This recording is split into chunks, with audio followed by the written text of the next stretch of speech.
People say alcohol is bad because it makes you hungover. It's like, oh buddy, that's like the absolute tip of the iceberg. Like, there is so much going on underneath that no one talks about within the health space. Everyone demonizes things like processed foods thing that's actually gonna kill you. And then we just kind of look the other way with, as far as alcohol goes, you kind of just drink it and pretend like you didn't. I really try and target like a balanced view with most topics on this channel, but not today, not today. I am trying to dissuade you from just quitting drinking entirely, okay? So let's make a start. My name's Shay, I'm a nutritionist and an international level athlete, and I just finished up at work. And it's like, oh, you know, go for a couple beers after work? Absolutely not. Like, normalize getting a pre-workout with the boys after work. Like, this is the world I want. So let's get the basics out of the way. Why we end up being hungover? Because a lot of the things I'm going to talk about kind of build on this. Because alcohol, like pre-worky, is a diuretic. And the issue there is, even if you're matching your waters, it's going to be pretty hard to stay hydrated. Chances are you're going to be very dehydrated in the morning as well. Like, with the amount of piss, especially if you're matching your waters, do like so much piss, right? You're going to be draining some of your electrolytes as well. So we've got low hydration and electrolyte imbalance. Congeners and darker spirits can make you a little bit more hungover as well. But as far as sleep goes, for one, you're not going to bed at your regular time in all likelihood. For two, alcohol just completely reworks the way your sleep goes, your sleep cycles. It's all out of whack. And also a lower heart rate before sleeping is indicative of better rest. And what does alcohol do? It raises it. So it's like, I wonder why I feel like trash. It's like, there's a few reasons. And again, this is only some of them. Like, let's keep going. So whether you're trying to build or condition or strengthen muscle, recovery is everything, okay? You break down the muscle with, you know, a little bit of damage during your training, and we need this to build back. We need the growth factors.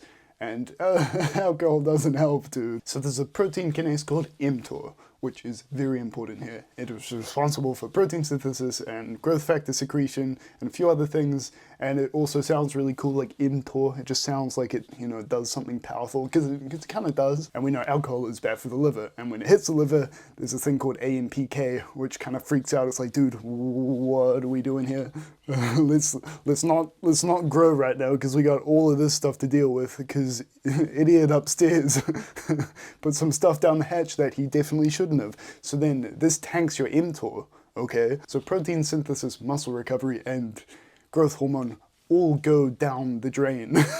So all the training you did prior to drinking, you're not recovering from it at all, because there's nothing to stimulate the growth, the repair. It's just like, you're kind of just like staying in the post-training state and not actually recovering. And between all that and the poor sleep and the inflammation, your test levels tank as well. So like, literally everything is bad. And as far as training goes, your injury risk is way higher, which, you know, in turn could set you back a couple weeks if you, you know, snap yourself up. So, why is that happening? So for one, you haven't slept properly. Number two, you're still probably dehydrated. Number three, your muscles haven't recovered properly. So, like, stop.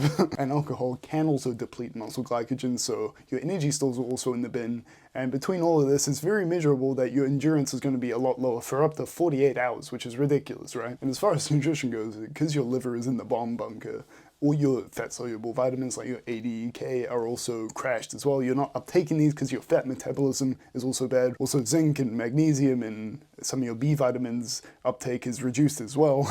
Interestingly, vitamin D is often low in heavy drinkers, maybe because they're always in the bar. It's like they need to see some sun. It's like, oh dude, take care of your health, go drink in the park. If you are enjoying, please be sure to drop a like and consider subscribing. It's free, helps me out, and I'd love to have you on board. As far as weight gain goes, alcohol also has calories, right? 7 calories per gram, okay? Which is quite a bit, you know, fat's 9, so it's like almost there.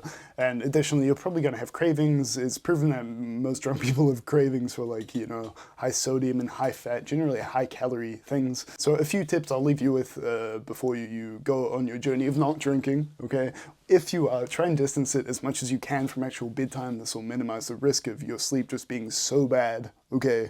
Like, so bad. As far as managing social pressures, if you still want to go out with friends and they're all drinking, just say like you're training for something, or just like don't say you're not drinking, just grab like a Sprite, no one knows the difference, okay, or a Coke or whatever, or say you're sober driving, because you actually might be. There's nothing better than just not drinking and then you see everyone drunk and then you just like get in your car and drive home. It's so nice. It's funny to see how some people react when they realize you're not drinking. Some people are, I guess, a little bit insecure, and it's like that classic group think. It's like, oh, well, you know, if everyone is drinking, it must be okay, but you're not drinking, and then they gotta freak out. It's like, what? What am I doing then? So to wrap it up, what's the trade-off here? Well, all of that on one side, what's the other side? It's kind of fun, but, you know, I kind of live by the fact that there aren't really any freebies as far as enjoyment goes.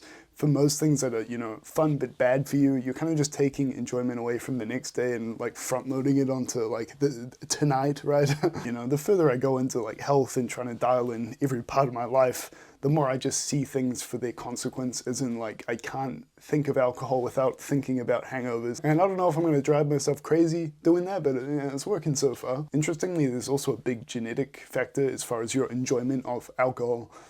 For me personally, it kind of just makes me feel tired. It's not much fun for me, which I suppose is an advantage, but yeah, that's an interesting point. But anyway, let me know your thoughts on this video.